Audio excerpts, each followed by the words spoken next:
जय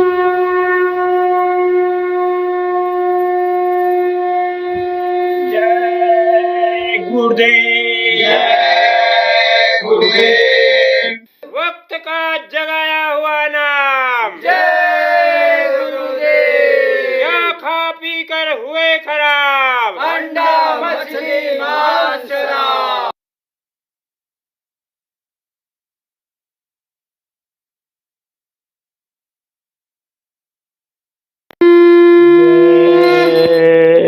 गुरुदेव। तुम अनाथ को करहु सनाथा, शरण शरण दीन के नाथा। नाथ कृपा सेवक पर कीजे, मन की दौड़ रोक प्रभु दीजे।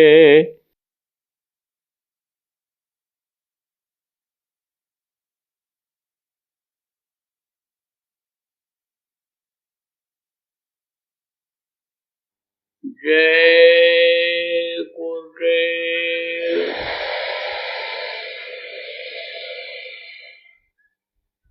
सर्वसमर्थ सर्वत्र स्मरणीय परम पूज्य गुरु जी महाराज, उपस्थित सभी सत्संगी धर्म प्रेमी बच्चों एवं बच्चियों, गुरु महाराज की अपार दया मेहर हुई और आज 19 जून 2022 को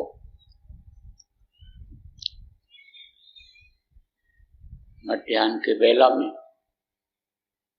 बाबा जय गुरुदेव आश्रम रांची में आप प्रेमियों का सत्संग के माध्यम से दर्शन का अवसर मिला।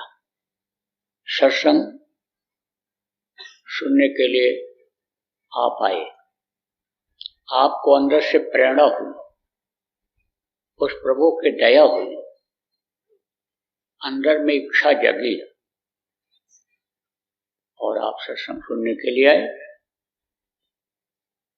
कुछ लोग तो इसमें पहली बार आए हो, कुछ लोगों को पहले भी सत्संग मिलता रहा। सत्संग की बातों को आपने सुना और समझा, बातों पर विश्वास किया और उससे आपको फायदा मिला। तब खबर लगते ही आप अपने अपने घरों से घर का काम छोड़ करके और सत्संग सुनने के लिए यहाँ पर आए गए। देखो प्रेमियों, पहले के समय में बराबर सत्संग सुनने की लोग आदत बनाए रखते थे। सत्संग से हैवानियत खत्म होती है, सत्संग से मानवता आती है और मानव से देवता इंसान बन जाता है और इंसान देवता से फिर वो परमात्मा बन जाता है। हैवानियत किसको कहते हैं? जो मार काट झूठ फरेब चोरी चकारी हिंसा हत्या करता रहता है, लोगों का दिल दुखाता रहता है, उत्पात जिसको कहते हो करता रहता है, उसके अंदर आदमी होते हुए यानी हैवानियत रहती है। आदमी जैसा मनुष्य जैसा काम करना चाहिए जो वो नहीं करता है। और जब सत्संग मिल जाता है और बातें समझ में जब आने लगती हैं तब आदमी बदल जाता है। देखो बहुत से लोग बदल गए और जब बदल जाता है तो जैसा सत्संग जिसको मिलता है उसी तरह का वो बन जाता है। देखो यही मन में बात आ गई कि भाई झूठ फरेब बेईमानी ठगी नहीं करना चाहिए।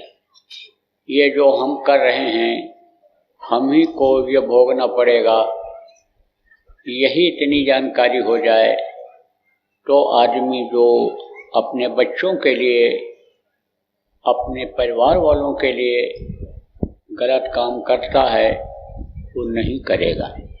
इतनी ही जानकारी हो जाए कि जो भी चीज़ हम इकट्ठा कर रहे हैं, दुनिया की ये चीज़ें एक दिन हमसे छूट जाएंगी।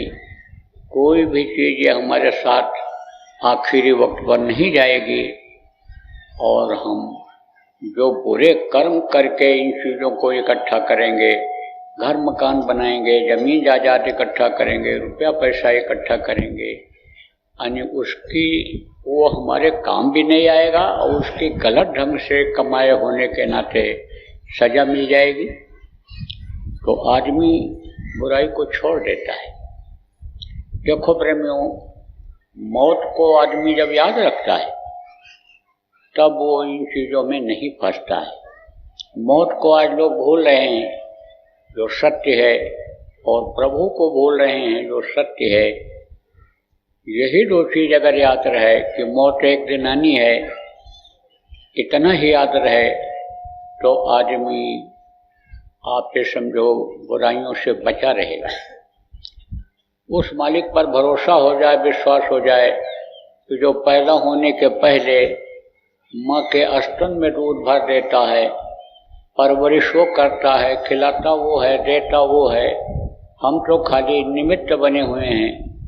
यानी समझो कि जैसे खिलौना होता है उसमें चाबी भर देते हैं तो वो डब्बा घूमने लगता है, ऐसे ही समझो कि करने वाला दूसरा है, हम तो खाली हाथ पैर हिलाते हैं, चलते हैं, फिरते हैं, करते हैं। देखो यही कारण है कि बहुत से लोग बहुत मेहनत करते हैं लेकिन पूरा नहीं पड़ता है। कुछ ऐसे होते हैं जो ईश्वरवादी होते हैं, प्रभु पर विश्वास करते हैं, प्रारब्ध पर अपने विश्वास करते हैं, वो मेहनत करते जाते हैं और ज़रूरत से ज़्यादा भी उनको मिलता जाता है फल। समझो उम्मीद जितनी रहती है कितना फल मिलेगा, लेकिन उससे ज़्यादा मिल जाता है। तो सत्संग की बातें जब समझ में आती हैं तो आदमी के अंदर फिर उदारता आ जाती है, सच्चाई पर चलने लगता है, हिंसा हत्या से दूर हट जाता है, सेवा भावना लोगों के अंदर आ जाती है, एक दूसरे की मदद करने लगता है।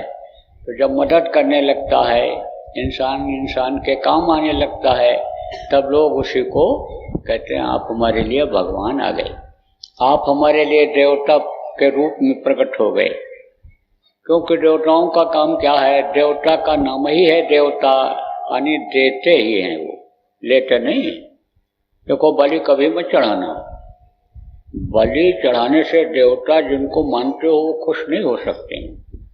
तो अब आप ये समझो प्रेमियों कि जब जानकारी हो जाती है कि भाई सबके अंदर जीवात्मा है, सबके अंदर उस प्रभु की अंश है और सबके अंदर वो प्रभु बोल रहा है, तो हमको हिंसा हत्या नहीं करनी चाहिए, एक दूसरे की मदद करनी चाहिए।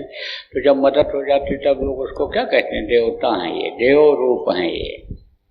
और आप ये समझो कि देवता भी कोई बन जाए या देवता भी अगर मिल जाए तो आदमी कर्मों की सजा से बच नहीं सकता है।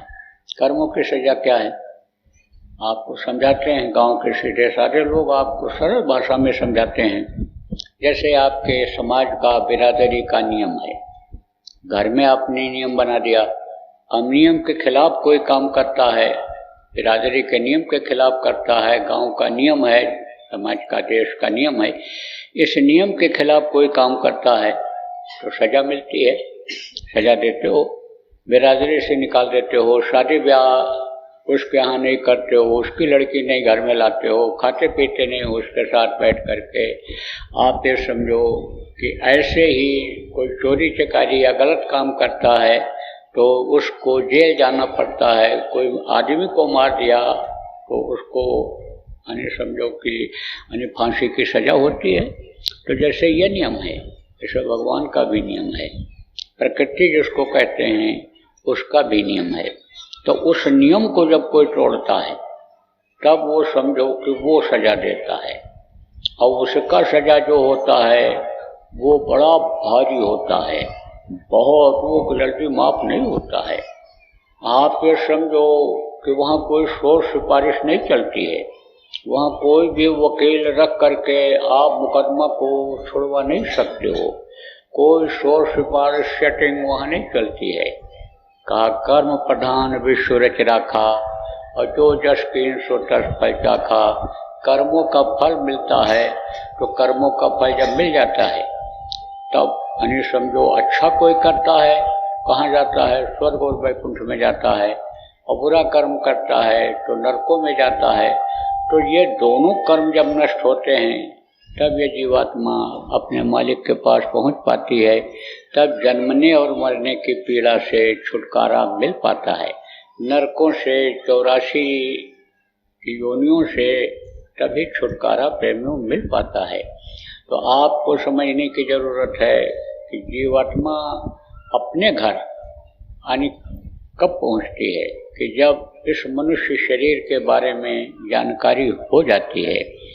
आप ये समझो सत्संग सुनते सुनते हर तरह की जानकारी हो जाती है कि हैवानियत कैसे खत्म होगी, इंसानियत कैसे आएगी, इंसान से भगवान की देवता की शक्ति कैसे मिलेगी, और कैसे यानी परमात्मा के तुल्य हम हो जाएंगे। हमारी जीवात्मा परमात्मा जैसी ही हो जाएगी। जैसे आग के करीब चले जाओ बदन एकदम गर्म हो जाता है, बर्फ के ऊपर हाथ रखो ठंडा हो जाता है, बिल्कुल कहते हैं तुम्हारा हाथ तो बिल्कुल जैसे बर्फ हो गया। कब कि जब बर्फ पर रखे हुए होता है, जब तेज ठंडी होती है तो कहते हाथ पैर बिल्कुल बर्फ हो रहा है। तो ऐसे ही वो शक्ति प्रभु के शरीर में ही आ जाती है। आप ये समझो ये कैसे होती है, कब होता है। सीधी सादी भाषा में प्रेमियों आज आपको बताऊंगा कि ये जीवात्मा परमात्मा जैसी कैसी होती है। एक तो इसको मुक्ति मोक्ष कैसे मिलता है। आप ये समझो कि यह मनुष्य शरीर ही एक ऐसा शरीर है कि जिसमें परमात्मा की प्राप्ति होती है। भगवान का दर्शन इसी में होता है, देवी देवताओं का दर्शन इसी में होता है।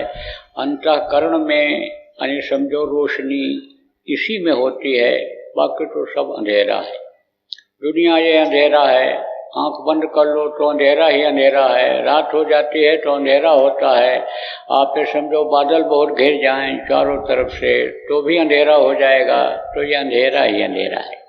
उजाला कहाँ है? उजाला तो अंदर में है, अंतर में है। लेकिन आप कहोगे अंदर क्या है, अंतर क्या है? अंदर तो आप देखते नहीं हो कि अंदर क्या चीज़ है। पेट में क्या पड़ा है, छाती में अंदर आपके क्या है, सिर के अंदर क्या है, इन बाहरी आंखों से तो नहीं देखा जा सकता है, क्योंकि ये आंखें हैं बाहर की तरफ। तो ये जो आंखें उसने बनाया बाहर की चीज़ों को देखने के लिए बनाया। ये जो कान हैं ये बाहर के आवाज़ को सुनने के लिए बनाया।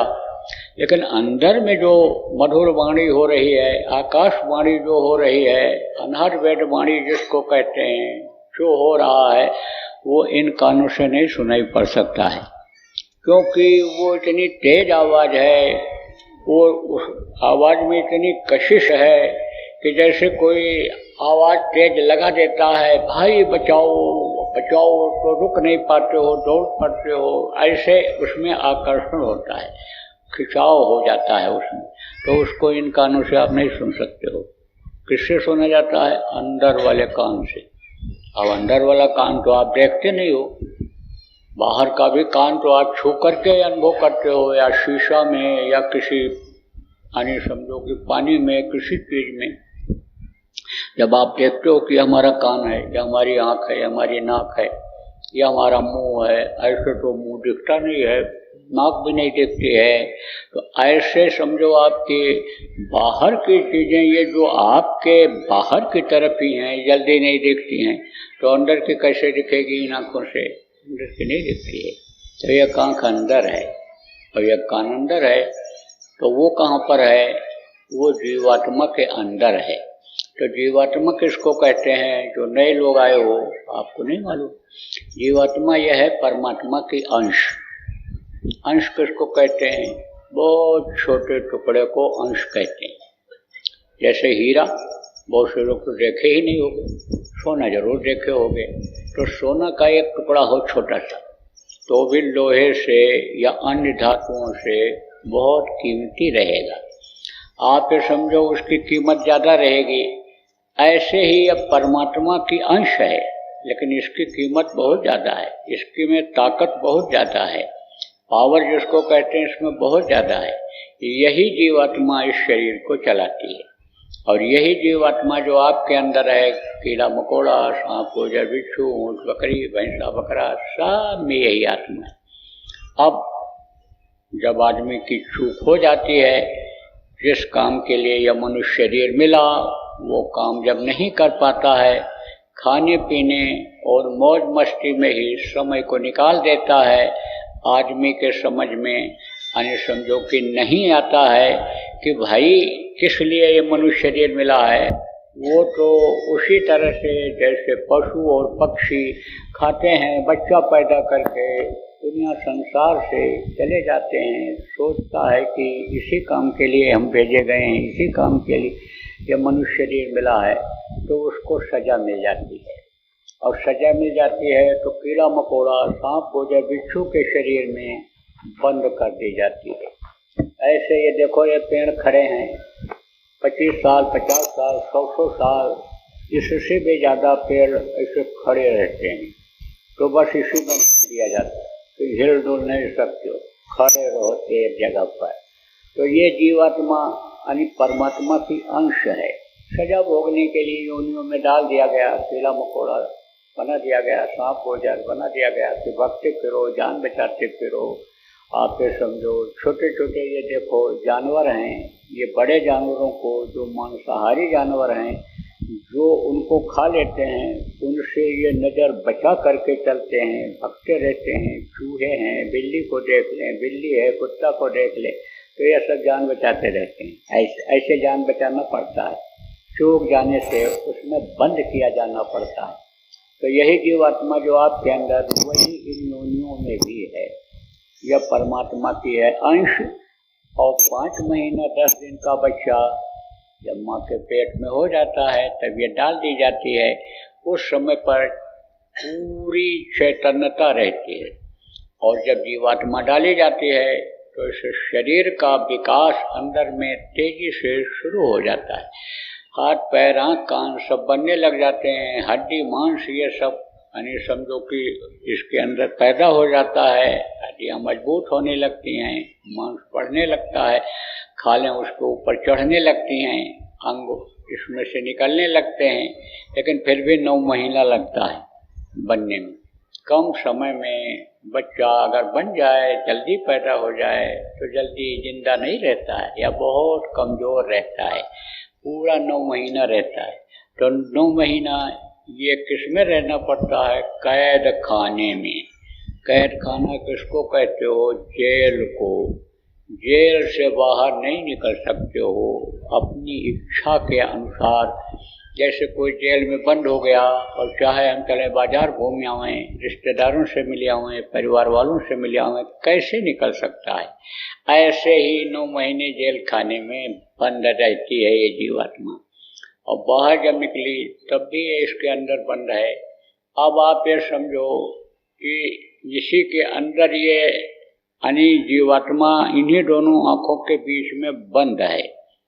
इससे निकलने का रास्ता तो है, लेकिन ये निकल नहीं सकती है। क्यों? क्योंकि रास्ता हो गया बंद। कैसे बंद हुआ?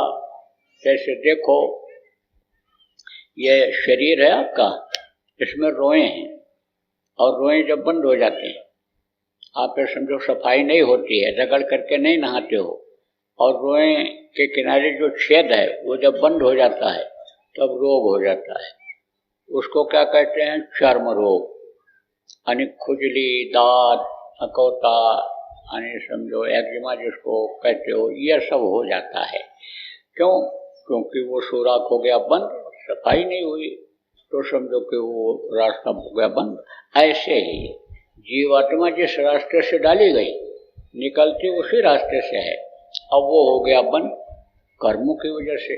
कुछ जान में कर्म बन जाते हैं, बुरे कर्म, कुछ अनजान में बन जाते हैं, जिससे हो गया बंद रास्ता। और उसी रास्ते से यानी समझो कि देवी देवताओं को देखा जा सकता है, स्वर्ग वैकुंठ में घूमा जा सकता है निकल करके। ऊपर की आवाज जो 24 घंटे हो रही है उसी से सुना जा सकता है। आपको मोटी बात बताऊं, आपके 2 आंखें हैं ये, इनसे आप देखते हो। अब इनकी सफाई अगर ठीक से न हो तो समझो कि इसमें धूल गर्द पतला पड़ करके पर्दा बन जाता है, जिसको डॉक्टर कहते हैं कि हटाना पड़ेगा, ऑपरेशन करना पड़ेगा, सफाई करनी पड़ेगी। मोतियाबिंद हो गया, दिखाई नहीं पड़ता है इनको, किसी को रात में नहीं दिखाई पड़ता है, तो वो क्या होता है, गंदगी होती है। इसीलिए देखो जो जानकार लोग हैं वो बताते हैं कि मुंह में कुल्ला ले लो सुबह सुबह और ऐसे पानी लो और ऐसे कम से कम 30-35 बार आंखों में मारो, ठंडा पानी, ताज़ा पानी ऐसे। तो उससे क्या होगा कि धुलाई हो जाएगी, सफाई हो जाएगी आंखों की। बहुत तेज भी नहीं, हल्के हल्के हाथ से ऐसे मार दो। सुबह उठो तो अपना थूक बहुत खारा होता है, थूक को निकालो और दोनों आंखों में लगाओ। बचपन से ही बच्चों को अगर बता तो लगाते रहें ऐसे, तो फिर रोशनी जल्दी जाती नहीं है। कब जाती है कि जब बहुत नसें कमजोर हो जाती हैं आँख की, तब जाती है। कब, जब बुढ़ापा आ जाती है, आखिरी वक्त आने का समय आने लगता है, तब समझो कि यानी रोशनी हल्की होती है, बाकी नहीं होती है। तो जैसे इसकी सफाई की जाती है, कान है, कान में मैल जमा हो जाती है, आप ये समझो मैल जब निकाल दिया जाता है सुनाई पड़ने लगता है, मैल जमा रहता है तो यानी समझो सुनाई नहीं पड़ता। ऐसे ही अंदर में कान है और अंदर में आँख है, तो जब वो खुलता है कान, तब वो अनहद वेदवाणी, आकाशवाणी जिसको कहते हैं, वो सुनाई पड़ता है और तब उस प्रभु का दर्शन होता है। प्रेमियों, वास्तव में ये जो मनुष्य शरीर हमने आपने मांगा प्रभु से, इसी काम के लिए मांगा था कि हमको प्रभु दो, बख्शो, जल्दी करो दोजख से। दोजख किसको कहते हैं, नरक से। अभी हवा बंद हो जाए, गर्मी बहुत बढ़ जाए, सांस लेने में तकलीफ होने लगे, कहीं ऐसी जगह आप फंस जाओ, अब जब बाहर निकल करके आओगे, हवा मिलेगी, थोड़ी ठंडी मिलेगी, कहोगे अरे इतनी देर तो बिल्कुल जैसे नर्क में पड़े रहे। रास्ते में कोई जानवर मर गया है, सड़ रहा हो और बदबू दूर तक जा रही हो, उधर से आपको निकलना हो, जाना हो, बदबू ही बदबू रहेगी। निकल करके आते हो तो कहते हो कि अरे नर्क में इतना समय बीताया। तो अब आप ये समझो ऐसे ही यानी माँ के पेट में भी नर्क ही रहता है, वहाँ भी टट्टी पेशाब ये सब मन से ही रहता है और सड़ता रहता। तो आप ये समझो कि नर्क में जब एक तरह से पड़े हुए थे तो प्रार्थना करते रहे कि जल्दी करो, जल्दी करो, तैयार करो हमको, बाहर निकालो। बाहर निकल करके प्रभु आपको फिर भूलेंगे नहीं, आपका दर्शन बराबर करते रहेंगे। यह भी मालूम रहता है माँ के पेट में कि मनुष्य शरीर में ही ऐसा रास्ता है कि जिससे प्रभु का दर्शन हो सकता है, प्रभु के पास पहुंचा जा सकता है। सत्संगों में बराबर बताया जाता है कि यह तुम्हारा घर नहीं है, ये जमीन जायदाद कुछ भी तुम्हारी नहीं है। जिसको तुम समझते हो कि यह हमारा है, वो तुम्हारी परछाई की तरह से है। परछाई किसको कहते हैं? जैसे सूरज निकलता है, चंद्रमा निकलता है, तो आप जाते हो तो छाया शरीर की जब पड़ती है तो वो परछाई कहलाती है। लेकिन परछाई किसी की होती है? परछाई किसी की नहीं होती है। परछाई को कोई पकड़ने की कोशिश करे तो आप ये समझो कि परछाई और भक्ति जाती है। इसीलिए संतों ने कहा कि माया छाया एक सी, बिरला जाने कोई, भक्ता के पीछे फिरे, सन्मुख भागे सोए। तो ये जो चीजें हैं यानी समझो दुनिया की, ये परछाई की तरह से हैं। ये कुछ समय के लिए हैं, ये सब छूट जाती हैं, छूट जाएंगी। ये अपना घर, जिसको अपना घर कहते हो, अपना मकान कहते हो, इसी को देखो। घर के लोग पुराने जो शरीर छोड़ कर चले गए, वो भी यही कहते थे, ये घर मेरा, ये घर मेरा, ये घर मेरा। तो उनका नहीं हुआ, सोचो आपका कैसे हो? तो आपका घर कहीं और है। जहाँ से आए हुए आपको बहुत दिन हो गया। इतने सतयुग त्रेता द्वापर कलयुग युग बीत गया और अभी तक नहीं पहुँचे। जैसे आपके झारखंड का कोई आदमी विदेश में चला जाए, दूसरे देश में चला जाए और वहीं कमाने खाने लगे, वहीं पर बस जाए, तो आप ये समझो कि इधर का भूल ही जाता है। लेकिन जब कोई जाता है और कहता है भाई हम रांची के हैं, हम गुमला के हैं, हम यानी हजारीबाग के हैं, जब कोई जाता है बताता है हम इस जिला के हैं, हम तुम्हारे झारखंड के हैं, तब वो घर याद आता है, तब पता भी उसको चलता है कि भाई कैसा घर हमारा है, क्या है, वो सोचता है। ऐसे ही प्रेमियों आप ये समझो आप अपने घर को एक तरह से बिल्कुल भूले हुए हो, तो जीव यानी समझो कि भूल जाता है। जब अपने घर को, अपने वतन को जब भूल जाता है, तब संत आते हैं इस धरती पर जगाने के लिए। कर्मों के अनुसार जब नरकों में सजा मिलने लगती है, तब वो प्रभु जो सबका सृजनहार है, सबका पिता है, वो भेजता है किसी न किसी को, तब वो याद दिलाती है कि यह तुम्हारा घर नहीं है, इसको तुमको छोड़कर जाना पड़ेगा। यह मृत्यु लोक है, यहाँ जो पैदा होता है उसको यह लोक छोड़ना पड़ता है, जाना पड़ता है, यह मृत्यु लोक है। अब आपको समझने की जरूरत है कि यानी जानकारी जब हो जाती है, यानी समझो इंसान को, आदमी को, तब वो सोचता है भाई, जब ये जानकारी हो जाती है कि माँ के पेट में वादा किया था कि समर्थ गुरु को खोज करके रास्ता ले करके इसी मनुष्य शरीर में प्रभु की प्राप्ति कर लेंगे, तब जब उसकी इच्छा करती है तब वो खोज करता है, और खोज करता है तो मिल जाता है। सकल पदार्थ है जब नहीं, कर्महीन नरकावत नहीं। कर्म जब समझो नहीं करता है आदमी, तो कोई भी चीज उसको नहीं मिलती है। जैसे नौकरी है, नौकरी न करे तो नौकरी रह जाएगी, पैसा मिलेगा। मजदूरी करता है, मजदूरी उसको मिलेगी। काम नहीं करेगा तो मजदूरी मिलेगी? नहीं मिलेगी। तो शरीर से भी कर्म करना पड़ता है, और अपनी आत्मा को जगाने के लिए मन को रोकना पड़ता है, कर्म करना पड़ता है। तो सब कुछ यहीं पर है। सत्संग जब मिला तब जानकारी हुई कि भाई ये घर तुम्हारा नहीं है, आप जो नए लोग आए हो समझ लो ये चीजें तुम्हारी नहीं हैं।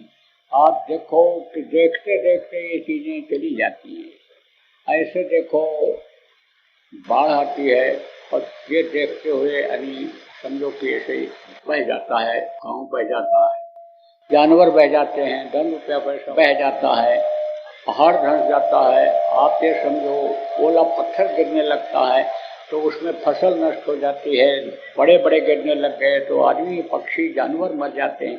तो ये समझो ये कोई भी चीज़ जो यहाँ की है ये आपकी यानी नहीं है। ये सब यानी समझो कि आपको उस प्रभु ने कुछ समय के लिए दिया है, यानी आपको यह मनुष्य शरीर भी उस प्रभु ने कुछ समय के लिए दिया है। तो आप ये समझो इसको भी आपको खाली कर देना पड़ेगा। तो आपको सत्संग में यही बात याद दिलाई जाती है कि माँ के पेट में आप वादा किए थे कि बाहर निकालो, बाहर निकल करके हम रास्ता बताने वाले को खोज लेंगे और रास्ते पर चलेंगे, आपके पास पहुँच जाएंगे और फिर हम इधर दुख के संसार में नहीं आएंगे।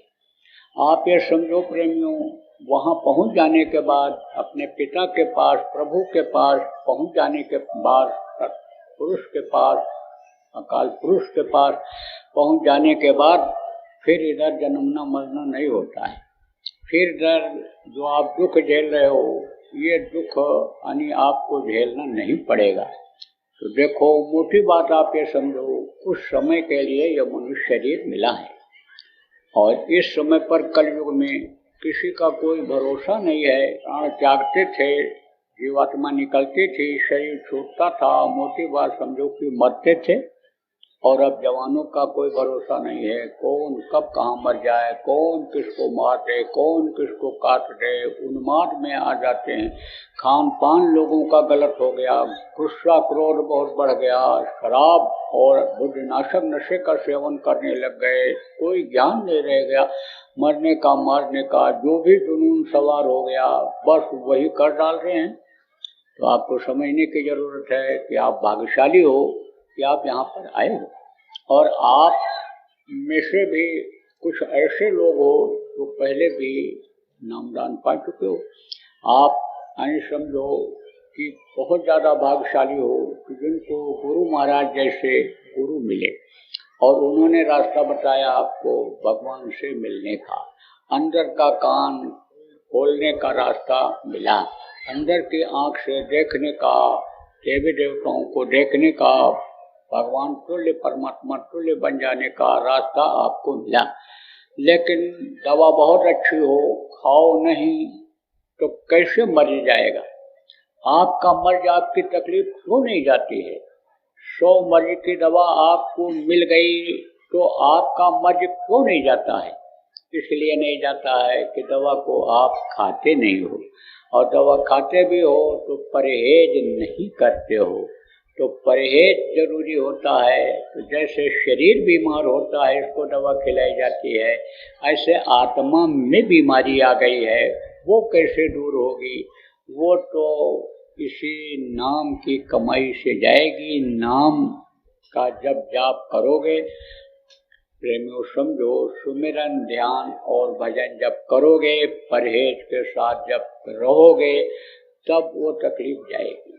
आप ये समझो कि आत्मिक तकलीफ तब जाएगी। नहीं तो मेहनत करते हैं तो मेहनत का फल मिलता है। पैसा रुपया बहुत हो गया, पैसा रुपया हो गया तो बढ़िया घर बनाए, बढ़िया मोटर कार खरीद लिया, अब आप समझो सारी सुविधा है, लेकिन मानसिक शांति जिसको कहते हैं नहीं है। कुछ न कुछ सोचते रहते हैं, कुछ न कुछ परेशानी में डूबे रहते हैं, चैन की रोटी नहीं खा पाते हैं, खाते हैं उसका कोई स्वाद नहीं मिलता, क्योंकि मन कहीं और है, सोचते कुछ और हैं कि कैसे बिजनेस व्यापार बढ़ावें, कैसे एक लाइसेंस और ले लें, कैसे दुकान खोल लें, कैसे खेती में और पैदा कर लें, तो मन इधर उधर रहता है। कहीं लड़का बहू में लड़ाई हो गई, तो कहीं पति पत्नी खुद में लड़ाई हो गई, तो कहीं बच्चे बच्चे ही लड़ते रहते हैं। तो ये सब क्या है? यानी अशांति है।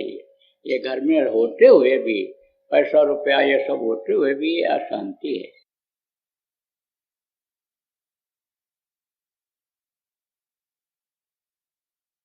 देखो, प्रभु किसको भेजता है? स्वयं नहीं आता है, लेकिन संत को, महात्माओं को समय समय पर वो भेजता रहता है। किस लिए भेजता है? समझाने के लिए जीवों को, बताने के लिए जीवों को, कि अच्छे बुरे का ज्ञान कराने के लिए जीवों को वो भेजता रहता है, और वो आते हैं और समझाते हैं। अब सीधे एकदम से जिसको आप देख नहीं सकते हो, वो आपको क्या आदेश देगा? वो किस तरह से अब बातों को आपको बताएगा? कैसे आप सुन पाओगे? जिसकी बोली नहीं पहचान सकते हो आप, यानी उसकी बातों को कैसे समझ पाओगे? तो किसी न किसी के माध्यम से वो बात को पहुंचाया करता है। इसीलिए कहा जाता है साधते हो न कारज हानि। जो साधक साधना करना सिखाते हैं, साधना करते हैं, जिनको सदगुरु कहा गया, संत कहा गया, उनसे कोई हानि नहीं होती। तो उनकी बातों को सुनना चाहिए, और सुनना ही नहीं चाहिए, अमल करना चाहिए। जय गुरुदेव। अभी आपने बाबा उमाकांत जी महाराज के सत्संग को सुना। बाबा जी अन्य किसी से चंदा न लेकर अपने प्रेमियों के सहयोग से देश विदेश में तमाम जनहित के काम करते हुए सभी तरह की तकलीफ़ों को दूर करने व प्रभु के मिलने का उपाय बताते हैं। आप इस जीवन के इस बचे हुए समय में समय निकालकर बाबा जी से जरूर मिलिएगा। आपके सुझाव के लिए व्हाट्सएप नंबर 9575600700। जय गुरुदेव, जय गुरुदेव।